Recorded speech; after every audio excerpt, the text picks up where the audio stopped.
Step 3 is the courage to go beyond. As mentioned in the last session, this is no more or less than having the courage to let go. Naturally, the ego is very resistant to letting go. It not only wants to hold on to its sense of power, but it likes to dominate your life and the lives of others, because it feels insecure. So, it may be frightening to let go, but the fear is just a manifestation of the ego. In my view, it's more frightening to stay where you are, isn't it? One has to learn to trust and be able to trust. As spiritual beings, we're flying blind, but that's what makes the whole of this process so fascinating.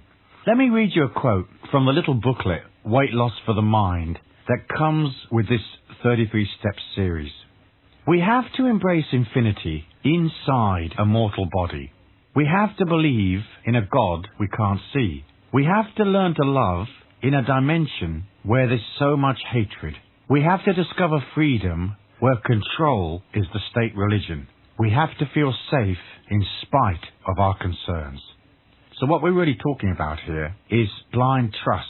You have to have the courage to embrace the idea, accept the idea, and believe it before you have any real proof that this infinite self is there or that it will work for you. You have to be able to regenerate within yourself that sense of believing.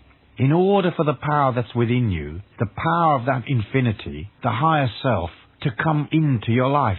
If you can't let go and trust, if your ego personality is fearful or constantly blocking off the inner power with its intellect, with its resistance, then the awareness, the extrasensory perception that you're naturally entitled to will be stymied and held back. We're used to overriding those little messages, aren't we? It's a part of how the ego plays its game. That infinity within you is like a divine celestial wind, which, if you can quieten the mind, will blow gently in your direction and assist you. People ask me, is it intuition? Yes and no. It's more than intuition. Spontaneous intuition is how it manifests in the early stages, while your mind is cluttered and while it dominates you. Later, it comes through as all-knowing, instant information derived, as said, from a heightened sense of feeling. It grows as you focus and discipline, and as you know and believe that you're infinite. Once you can see the 9 to 5 humdrum tick-tock world for what it is, the power joins you. It teaches you hour by hour, day by day. It constantly shows you. It will show you the people that you need to be associated with. It will show you the belief patterns that you need to discard and fling off your cart. It will show you when it's time for a career change. It will create a depth of perception for you. However, you have to agree to listen to it. Next, you have to have the courage to be different. Back to the fringe dweller idea. That may get you some flack from the people around you, but so what? Anything is better than being stuck. Next, you have to have the courage to accept and weather the pain and the aggro the ego will go through. It isn't going to like what's going on, and it will protest with very logical, good-sounding arguments trying to turn you round. When that happens, stiffen your resolve and perform some discipline the ego won't like. Throw yourself in the river at 4 a.m. every morning for a week. That should fix the ego pronto. In conclusion to the courage to go beyond, I'd add the courage to be vulnerable. As you change and grow, the ego will feel assailed and threatened. If you have no resistance, you're fine. If you have a lot of resistance, it will hurt. Imagine yourself as a small animal in the forest. It has no defense. It has no power. It is vulnerable. Allow yourself to become vulnerable, and you can come off the macho, dogmatic, insistent psychology that most people suffer from. And you enter into the spiritual beauty of moving and flowing without necessarily knowing which way to go or how you'll get there. Believe, believe, believe. Step 4 is the courage to accept spirit as your inner guide. It's closely linked to step 3, the courage to go beyond. One deals with releasing and becoming vulnerable. The other deals with moving effortlessly from intellect and reaction to subtle feelings and detachment. The process is not difficult. When you have to make a decision, rather than making the decision intellectually, shall I, shan't I, will I, won't I, and thinking through your options, try to, more and more, use your subtle feelings. Open your heart to what Spirit is telling you. Ask yourself questions that you don't know the logical answer to. Once you find out that more often than not your inner guidance is right, you're gradually open to accepting Spirit as your guide. And as you unclutter your perceptions from the chatter and noise of ego, your inner guidance will become perfectly correct. It will always know. Practice constantly. Let's say you want to phone your mother. Is she home or isn't she? Visualize your mother and push your feelings out towards her and search for her. Is she home? If your feelings say no, don't call her. If your feelings say yes, call her. At the beginning, it doesn't matter if you're right or wrong. All that matters is that you get used to bypassing the intellect, bypassing the personality, bypassing regular knowledge, trying to access a deeper knowledge. Acting upon the information you receive is courageous. The problem is that in our childhood, because of education, the influence of peers and so on, we tend to, little by little, by the age of 7 or 8 usually, to get rid of this inner knowing that a child has naturally. So half the time, you don't listen to what the inner you is saying. And the rest of the time, you couldn't give a damn because your personality has already made up its mind. So, half the time your inner self says, turn left, and you ignore it. And suddenly there's a load of buffalo coming down the main street, and after they've trampled on your foot and you're hobbling for months on end, the little voice goes, left, left. And you go, yeah, maybe. And you head off left. And there's this neat little garden and a bunch of wonderful people saying, where have you been? The coffee's cold. We've been waiting for you for months and months. What happened to you? What's that bandage on your leg for? We resist.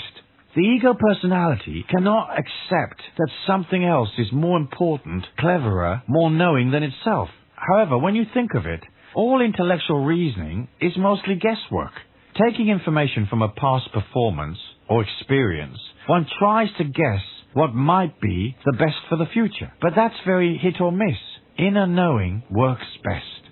As you begin to trust this guidance, call it a spirit guide, Jesus, Swami Rami, call it whatever you like. As you start to trust this power, it leads you step by step. It will take you where you need to go, to the next person, to the next opportunity, to the next place, to the next money-making idea. It knows because it is everywhere and everything is feeling. So it is all-knowing. As you concentrate upon it, it becomes stronger. A door opens inside of you. I've had people say to me, well, trusting is frightening. Yes, I suppose it is. But that's the nature of this journey, this quest. The fact is, it's only the personality that is frightened. The real you, eternal, immortal, can't be frightened. It can't be sick. It can't be confused. It lives in a perfect dimension of exquisite beauty. So if you have a fear of letting go, then start talking to your personality. Talk to it like a child and say to it, hello, little ego. I know you're scared of letting go. I know you're scared of quitting this little job in case there isn't another one. But we're eternal. We're abundant, infinite. And I know there's something better up ahead. So don't worry, little ego. We'll be fine. In the end, this journey away from ego into spirit is like journeying through the fog. You're only ever going to see a few steps in front of you. If you can see down the path, 6 months, a year, 5 years, 20 years, here's my pension, here's my retirement, you're deeply in TikTok. You're deeply in the world of the ego because it sets up those rhythms to keep itself comfortable. So Monday's wash day and Tuesday's meatloaf and Wednesday's days of our lives and on from there. One of the ways you're going to know if you're growing, if you're actually moving ahead towards the infinite self, will be the fact that you have more choices. Things will be less definite. You won't see so far into the future. What you'll know is, hey, I feel fine right now, and my energy's rising, so I'm sure it's going to be fine next week, next year. Here's an exercise you can do, and I'm sure you can invent half a dozen others. Whenever you have some free time, try blindfolding yourself. And of course here, I'm presuming that you aren't already blind. If you are visually handicapped, you don't need this exercise, as you'll know it through and through. Okay, for the rest of you, do this. Spend a whole evening blindfolded. You might want to choose a cold dinner that night so it's simple to fix, but fix it blindfolded. Walk around the house blindfolded. Turn things on and off blindfolded. Motor through the evening totally without sight for at least 3 hours. As you deal with the fact that you can't see, you'll notice how frustrated you get. Sometimes you might even be scared or fed up with it. What you're basically doing is you're training yourself to feel out your path, to feel where things are. And you're going to develop feeling confident, not seeing. Feelings will guide you. You have to feel the top of the stairs. And you're not going to chuck yourself down them, hopefully. You're going to make sure that you're not putting your hand on a hot stove. You're going to get used to trusting yourself, trusting your feelings. Let's face it, if you can't trust yourself, who can you trust? An alternative to this exercise of blindfolding yourself at home is to blindfold yourself in a forest. It's amazing how 10 or 15 minutes of that, and you can actually begin to feel the presence of the trees and the obstacles. Try it. So, the courage to go beyond and the courage to accept spirit as your inner guide is not necessarily being an incredibly courageous person. It's just being courageous enough to step away from the handrail of life, which delineates the mindset of TikTok, and walking a little way into the unknown. Personally, I find the unknown interesting. You meet people, you travel places, deals and opportunities come up that you never expected. It's interesting. The unknown is really, really interesting. It keeps you awake. Here's a couple of exercises, disciplines if you like, that you might try that will help you. First, you have to learn to push against the ego's comfort zone. So if, say, public speaking terrifies you, then agree to give a speech. If heights bother you, go parachuting. If dark bothers you, walk in the forest at night. Each week, devise one thing that you will use to challenge yourself, to push the envelope of your comfort zone as a part of your strengthening in life. Discipline yourself to remain mentally in the now. Don't allow the mind to daydream, and don't worry about the future. Sure, you can make plans for things that will happen in the future that need to be organized today, but don't future think too much. Stay centered in the eternal present. Step 5 is accepting negativity as a learning experience. Embracing the infinite self is changing one's attitude to negativity in general.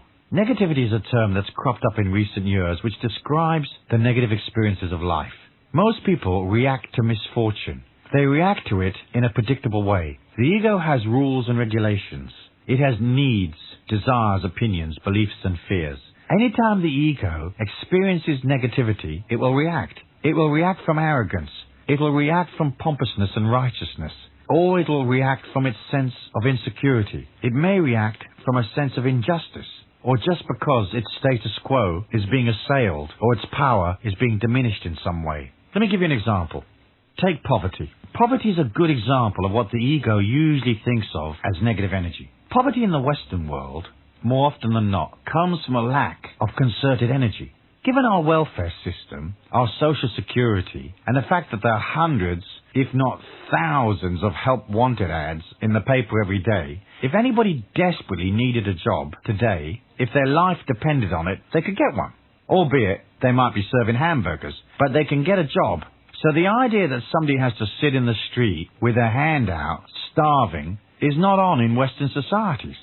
I was in Dublin the other day, and there was a woman on the sidewalk with her little daughter who was 3 or 4 years old, begging. And I thought to myself, what is the need for using this small child as a sort of an emotional lever to get money from people? It seems so odd, and it seems so hopeless, and it seems so unfair on the child. Ireland will have the same welfare system and the same social security as everywhere else. And yet here was this woman using her child as a money-making business to crank emotion to get people to react. When you look at a person begging and you react at their lack by expressing emotion within you, you're expressing the opinion of the ego. What most people do when they look at something like that woman is they're coming from their own indignation. The ego is very self-indulgent and very pompous. It says, look at all these poor people. They should have cars, they should have VCRs, they should have a home. They should have all the things the ego feels are vital. In our system here on this planet, you have to create energy if you want things. So if you want to create wealth in this lifetime, what you have to do is think in terms of creating more energy, making yourself more valuable to other citizens on the planet so they're going to pay you for it. When you look at the world in a finite ego sense, we judge it and we make it wrong. In other words, the ego's opinion is that life should be